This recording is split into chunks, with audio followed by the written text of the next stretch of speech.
The law of conservation of energy states that energy can't be created or it can't be destroyed. So you can't cut new energy from somewhere, you can't get rid of energy. It's always going to be transformed from one form of energy to another form of energy.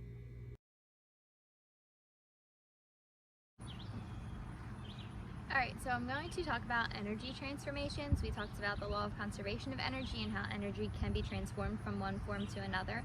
Behind me is my garden that I've been working on since Memorial Day, and the sun gives off electromagnetic energy, light energy, radiant energy, whatever you wanted to call it. So that energy is coming down to the plants. We know that the plants need the sun to grow.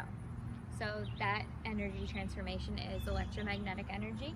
So if I picked one of my plants, tomatoes, broccoli, and I ate a bite, that food is transforming to chemical energy inside my body. So I can move and do things, such as ride my bicycle.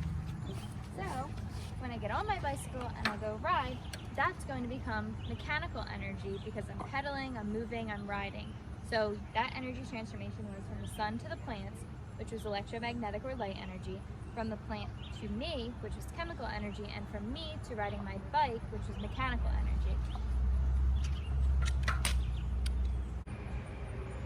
Let's pretend today is not a 90-degree day that I decided to film this in, and let's pretend it is a really, really cold winter day. When we're cold in the winter time, we tend to rub our hands together to stay warm, right?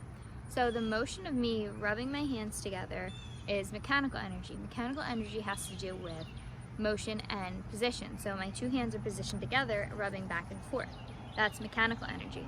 As I continue to rub back and forth fast, my hands start to get warm. The friction of rubbing my hands together is creating thermal energy.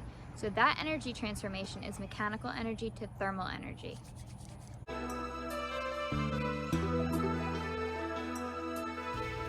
As you see the pendulum moving back and forth, swinging left to right, as it goes from left to right, as it's gaining height, the potential energy is increasing.